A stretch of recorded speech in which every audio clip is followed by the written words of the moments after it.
Hello guys, today we are going to start our new journey and that is physiology. Physiology is very vast subjects and it consists of various units. So we will try to cover all these units step by step. Today we are going to start our physiology journey from the gastrointestinal physiology. We will cover all the units inshallah step by step, but today we are going to start from the gastrointestinal physiology. So as we all know that GIT tract it's consist of various passages and that consist of that start from the oral cavity through the esophagus and then moves to the stomach and then small intestine, large intestine and anal. So these all steps have a specific functions and a specific structures and units. So today we are going to start our GIT physiology. GIT physiology, it is totally concerned with the digestion and absorption of the food. In GIT physiology, we will cover first we will cover the GIT secretions, that what type of secretions occur inside the gastrointestinal tract. Then we will study the GIT motility, that the food we eat, how it moves through the GIT tract. Then we will study the gastrointestinal hormones, that inside the gastrointestinal tract what type of hormones are produced and what are the functions of that hormones. Number 4, we will cover in GIT physiology about the digestions and absorption, the food we eat, how it digests and how it absorbed from the GIT tract into the blood vessels. GIT secretions, there is almost the total secretion occur inside the GIT tract is 9 liter per day. 9 liter per day is GIT secretions. Out of 9 liter, 8.8 liter is totally absorbed and 200 milliliter is excreted from the body in the stools. Now we should know about that what are the important gastrointestinal secretions. So these include saliva, stomach, pancreatic secretions, bile secretions and small intestine secretions. Saliva its secretion occur inside the mouth. Stomach secretions is related to the gastric secretions. Pancreatic secretions is those secretions which are exocrine secretion from the pancreas, we will study in GIT tract. And bile is secreted from the liver and small intestine secretions. There are some secretions occur inside the small intestines. So we will study all these secretions step by step. So today we are going to start from the salivary secretions, that what are included inside the salivary secretions. You should also remember that 1.5 liter, we already discussed that 9 liter per day is the total GIT secretions. Out of that, 1.5 liter per day is secreted from the saliva, salivary glands, and the pH of the salivary secretion is 7. And this secretions, the salivary secretion is considered as hypotonic. So what are the sources of the salivary secretions? The sources of salivary secretions are glands. There are two types of glands present. One is major glands and the other one is minor glands. So the major gland include parotid gland, submandibular gland and sublingual glands. And the minor gland includes Ebner glands. Now we will discuss that what is saliva. Saliva is secreted from these glands. It's for a short period, it stay inside the mouth and then we spit it out. What is the function of the saliva? So saliva helps in digestion. It also helps in lubrication of the food that we eat. It also have a specific functions that is related to the protections of the salivary glands and all these things, that if we eat something which have any pathogens, the saliva have a protective functions. This submandibular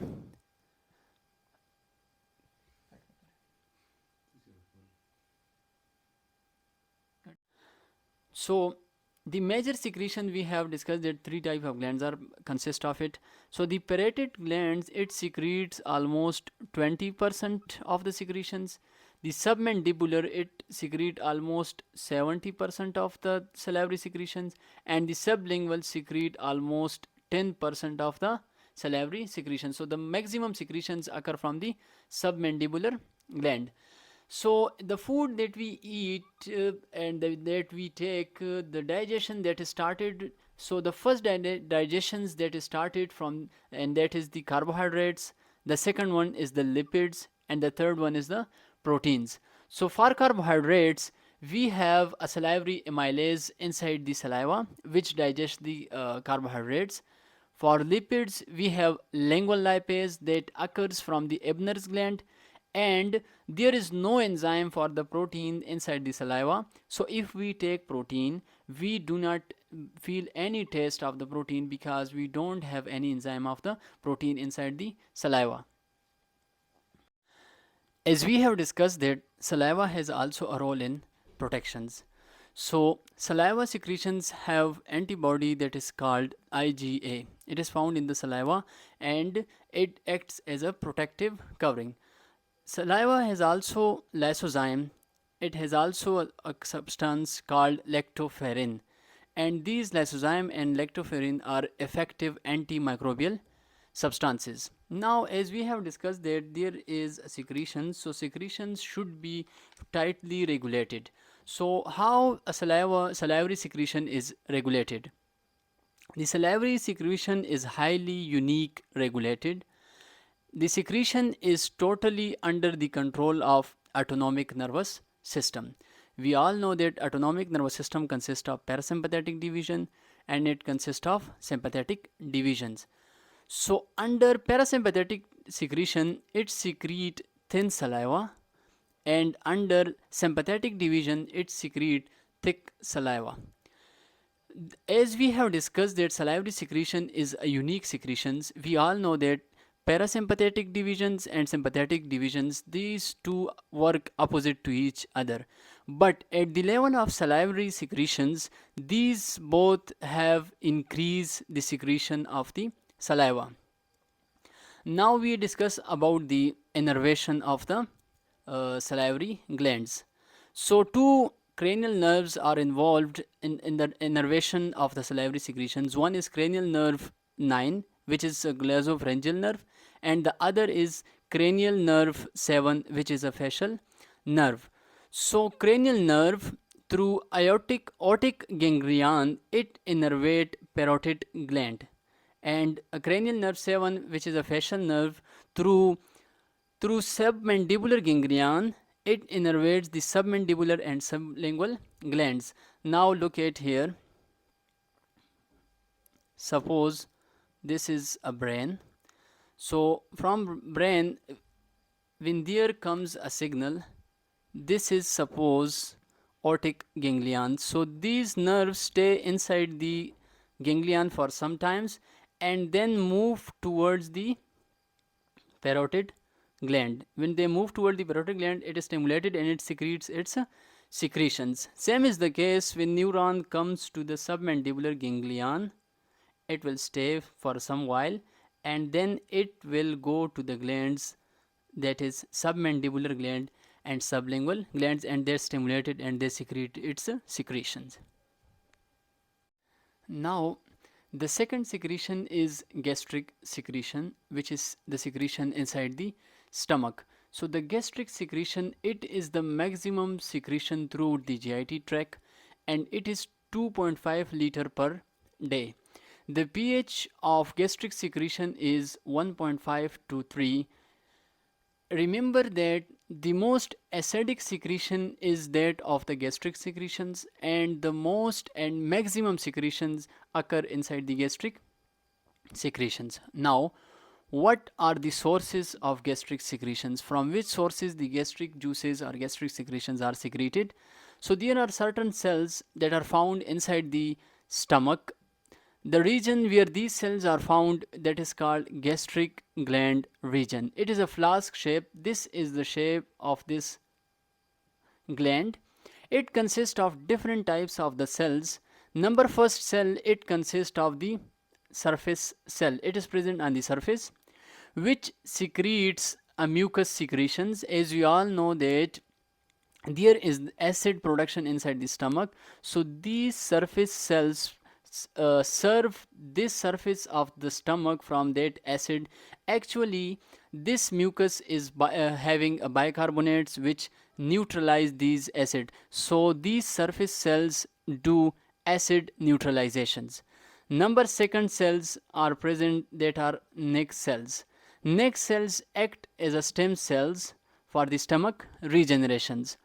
The third cells that are present inside the gastric gland region is parietal cell. We all know that parietal cell secretes hydrochloric acids and intrinsic factor. Intrinsic factor is concerned with the absorption of the vitamin B12.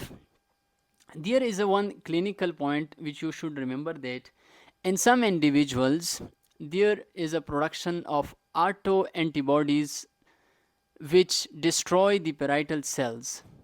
So when the parietal cells are destroyed, we all know that they produce HCl. So there is no HCl production occur inside the parietal cells. So this condition is called achlorhydria.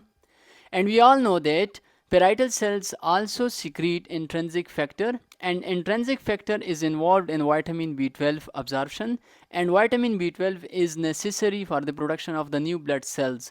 So when there is no vitamin B12, there will be no production of the cells. So there will be no production of the red blood cells. So there will be occur anemia, and the anemia that occur due to the no production of intrinsic factor, we call that anemia is pernicious anemia. We have discussed three cells till now: the surface cells, the stem cells, and the parietal cells. The number 4 cell inside the gastric gland region is ECL, enterochromaffin like cells. These cells produce histamine, and histamine increase the acid secretions. We have a histamine blockers that are used to decrease the acid production whenever there is abnormal increased production occur inside the gastric secretions of the acids. So we use histamine blocker to reduce the acid production. Number 5th cell is chief cells. Chief cell produce pepsinogen which helps in the digestion of the proteins. G cells, these are the cells that are present in the antrum region of the gastric gland region. These produce gastrin, and gastrin helps in acid productions. We have discussed that parietal cell are the cells that are responsible for the production of acid HCl. How parietal cell produce HCl? Suppose this is a parietal cell, and this is a blood vessels that come near the parietal cells, and this is the lumen. We all know that due to oxygen metabolisms, there is a greater production of carbon dioxide inside the parietal cell. This carbon dioxide will combine with water and it will produce a carbonic acid under the enzyme called carbonic anhydrase. This carbonic acid dissociates into hydrogen ion and bicarbonate ion inside the parietal cells. This hydrogen should be thrown out from the parietal cell into the lumen in order for the production of HCl. So for the hydrogens to come into the lumen, there comes a potassium ion in response of the hydrogen ion. There is a special pump that is responsible for the exchange of potassium and hydrogen, and that pump is called hydrogen potassium Atpase or Proton pump. This pump throw hydrogen from the parietal cell to the lumen and throw potassium from the lumen into the parietal cell. Now hydrogen come to the lumen. For hydrogens to produce HCl, we need a chloride. So this chloride ion will come from the blood vessels, and as a result the bicarbonate ion that are produced inside the parietal cells, they should be thrown into the blood vessels. So this happened by the help of a channel which we called bicarbonate chloride exchanger. Now the chloride ion that come into the parietal cells, this chloride ion will come into the lumen. When this come into the lumen, there will be a hydrogen ion. This will combine with chloride, and as a result this will produce HCl, which is an acid. This is how parietal cells perform the function of production of gastric acid. Now we will discuss that what are those agents that are responsible for the increased production of the acids. So among them, the most potent is the histamine. On parietal cell surface, we have H2 receptor. So histamine comes and combine with the H2 receptor and it activate the parietal cells and it increase the production of the acid. Number second is gastrin. We have a beta receptor cholecystokinin on the parietal cells. Gastrin comes and combine to their surface and it increase the acid productions. Acetylcholine also an agent that is responsible for increased production of the gastric acids. Acetylcholines, we have M3 receptor on the parietal cell surface.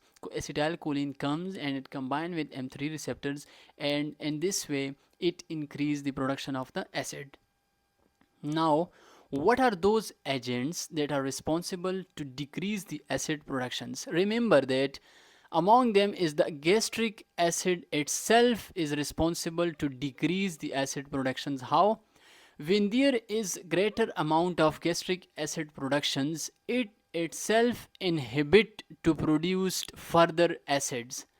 Number second, somatostatin also responsible for decreased production of the acid. Prostaglandin is also responsible for decreased production of the acids. Now, what is the role of the gastric secretions and digestions? We know that we have a lipids, we have a proteins, we have a carbohydrates. So in gastric secretions for the lipids, we have an enzyme called gastric lipase which do the digestion of the lipids. We have pepsinogen inside the gastric secretions which is in inactive form. It should be converted into pepsins, that is its active form, which do the digestion of the proteins. And remember that for carbohydrates there is no enzyme in the gastric secretions, as we have discussed before that in saliva there is no enzyme for the protein. Same is the case here, that in gastric secretions there is no enzyme for digestion of the carbohydrate inside the gastric secretions. Now the gastric secretions, it is secreted in different phases. We will discuss now that what are those phases in which the gastric secretions occur. So among them, number first is the cephalic phase. Cephalic phase, we can say that when we see any type of food or we talk about any type of the food, so the gastric secretion starts. Among them, among the total secretion of the gastric secretions, the 20% secretions that occur from the cephalic phase, that we see the food or we talk about the food, it is responsible almost 20% of the gastric secretion. Number second is the gastric secretions itself, that is most major phase which is responsible almost 60 to 70% of the gastric secretions. And the last one is the intestinal phase, which is the least phase, least production of gastric secretions, and it is almost 10% of the secretions. So this was all about the gastric secretions and salivary secretions. If you are new on our channel, please subscribe our channel.